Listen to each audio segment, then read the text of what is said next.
year-round unsportsmanlike on ESPN Radio, presented by Progressive Insurance. Progressive Insurance offers 24/7 protection when you bundle home, auto, and motorcycle. Learn more at Progressive.com. Along with Michelle Small and Chris Canty, Evan Cohen with you. We give you one line every game in the NFL over the weekend, starting on Friday, by the way. We had a great game between Chicago and Philadelphia. So let's start there, Smalls, as Chicago beats Philly 24-15. Yes, Chef. Chicago is hungry, and Ben Johnson is feeding them. Oh, Black Friday leaves Eagles fans blue as Chicago runs it up with 281 yards on the ground. Chicago on top with the top off. All right, San Francisco and Cleveland. The Niners beat the Browns 26-8. Creeping closer to history, the Browns lost, but Myles Garrett continues to win, extending his sack total to 19, running towards that overall record of 22.5. I want it to be known. Bad game management by Stefanski and a muff punt led to a lot of Dougieing at the Brock party in Cleveland. Teach me how to purdy. Teach me how to purdy. All right, next one. Jacksonville and Tennessee. The Jags beat the Titans 25-3. Smalls. The Jacksonville Jaguars lead the AFC South. The Jacksonville Jaguars lead the AFC South. Jaguars, the AFC version of the Carolina Panthers. AFC. They came in the same year, right? Yeah. Jacksonville came in the same year. Number one overall pick at quarterback, yeah. Wow. That was a great revelation there. And are they good? Are the Titans heading in any direction? Forget right or wrong. Any direction at this point? Houston and Indy. The Texans beat the Colts 20-16. Our very own Chris Canty was right. No one wants to play the Texans right now. PAT kick controversy will overshadow another terrible outing by the Colts offense. Not sure the Indy offense has the secret sauce. New Orleans and Miami, the Dolphins beat the Saints 21-17. Smalls. The Dolphins are going to keep Mike McDaniel, aren't they? Phantom touching on the onside kick deserves a better ending than 3 failed attempts to get 1 yard. Miami, false hope is a dangerous thing. Next one, the Jets and the Falcons at home in the rain. The Jets beat Atlanta 27-24. The Falcons may be the biggest disappointment in the NFL this season. Tyrod Taylor, best cousins in the rainy backup quarterback bowl. AG becomes an OG once he finally has his team, which now he does. 2-2 with his team, 3-2 in the last 5. When I say his team, post-trade deadline. I want out with the old, in with the new. Aaron Glenn, kudos to him. He's done a heck of a job in the last 5 games of getting this thing right. So you're not trying to fire Aaron Glenn? Oh, stop it. I was never trying to fire him. Arizona and Tampa.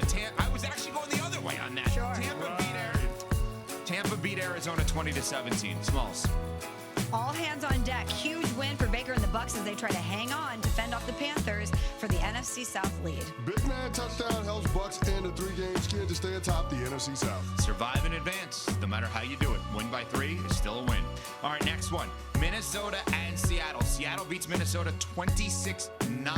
Max Brosmer, quarterback for the Vikings. The quarterback whisperer has gone mute. Even KOC can't save this Vikings quarterback situation. Seattle defense throws a no-hitter against the rookie quarterback Max Brosmer. 5 takeaways, 4 sacks, and a house call. I'll whisper it for the QB whisperer. Minnesota, worst quarterback situation in the league? Question mark. Next one. Buffalo and Pittsburgh, we were just discussing it, 26-7, Bills over the Steelers. Smalls. Winds of change. The Steelers fall to 500 as fans chant for Tomlin's exit. Been a long time since I've seen the Steelers get beat up in Pittsburgh. The bus was back in Pittsburgh. No, not Jerome Bettis. The one that the wide receivers were run over by Aaron Rodgers. Next one. Vegas and L.A. Chargers beat the Raiders 31-14. Smalls. Broken bolt. Herbert gets the win and an injury to his non-throwing hand and victory over the Raiders. Chin music for Herbert doesn't stop Harbaugh from improving to 17-1 when his team runs the ball 25 times or more. Who needs a left hand if you're a righty quarterback? Denver and Washington, Sunday Night Football. The Broncos beat the Commanders 27-26 in overtime. Failed 2-point conversion late by Washington gives Denver the win. Smalls. 8 victories and 1-score games for the Denver Broncos. Good teams find a way to win. That's what Denver's doing. Mariota and Washington were game, but they can't beat the close game comeback experts. 3-9 are the Commanders. Jayden Daniels should not take another snap this season. Last one. Rams, Panthers, 31-28. The Panthers, of course, beat the Rams. Why wouldn't they? Which, by the way, our show kind of predicted last week, saying once they lost the Niners, they'd beat the Rams. We ask this every week, and I'll repeat it. Are the Panthers good? First time the Rams trailed in a game since week 6. Is it a bad loss for L.A. or a good win for the Panthers?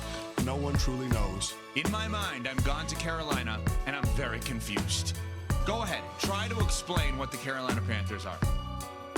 Anybody? They're a team that plays really, really well after they lose a game. They're 5-1 after a loss, which is the best mark in the NFL. And Bryce Young is capable of looking the best quarterbacks in the league eye to eye because he outplayed Matt Stafford in yesterday's game.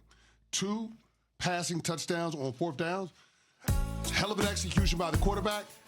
Got some stones on the head coach to make those calls.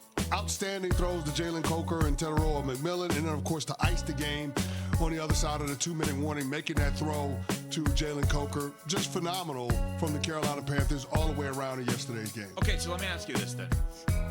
They beat the Rams. As good of a win as anyone's had all year, right?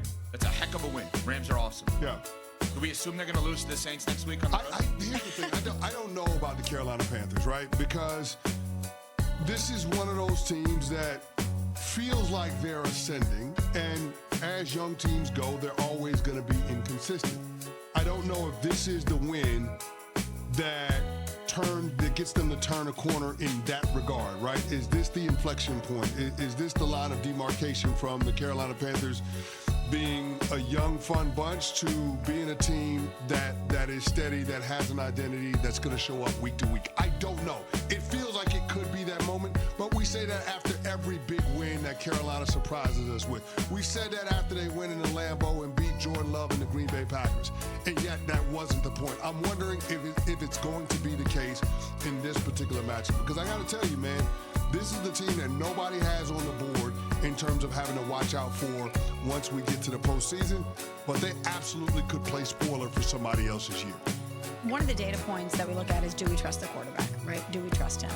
And sometimes yes, sometimes no. But this one stuck out to me. Bryce Young became the youngest player in NFL history to have 11 game-winning drives in the 4th quarter or overtime. He passes Josh Allen in that mark. He's showing us poise when it matters, and that's giving him and his team confidence that they can go out there and beat anybody regardless of the situation. And this certainly was not the case for Bryce Young early in his career. He got benched. We did not think that he was capable of what we're seeing him do now. So kudos to him and kudos to Dave Canales for bringing out this version of him. You said he's poised when it matters the most, right? In the biggest of spots. What about when it doesn't matter? Because he's not as poised. That's the problem. It's like the game against the Saints next week counts the same as the game against the Rams yesterday. And my assumption... Well, they got a bye week. Sorry, 2 weeks. Yeah. I apologize. Mm-hmm. Their next game counts the same as this previous game does. So that's my issue. You know, I talked about the Miami Dolphins with Ryan Tannehill when I was working at ESPN West Palm a bunch. And literally for the entirety of his career with Miami, I had no idea if he was good. I couldn't figure it out because they would always hover around 500. And I was like, I don't know if he's good. And I'm wondering if that's where Bryce Young is going, where we actually don't know if he's good. And then you can't, like, it relates to Tua a little bit or Kyler Murray. If you don't know, or Trevor Lawrence, if you don't know, you got to wait as long as possible to commit to knowing, right? Franchise him, don't extend him, all that kind of stuff. Because we're not that far away from them having to make a decision on this guy. Sure, but there's a little bit of Jordan Love and Bryce Young from the standpoint of these guys turning it on in the second half. Remember, last year, the second half of the season, Bryce Young had 17 total touchdowns to 3 picks. Some of the playmaking that we saw from Bryce Young yesterday, phenomenal. He had his longest run of the season yesterday on a called bootleg. I mean, you don't expect Bryce Young to use his legs as a weapon, but he did that. He moved around well. He went through his progressions really, really well. He avoided the critical mistakes. The biggest difference in the game was the quarterbacks.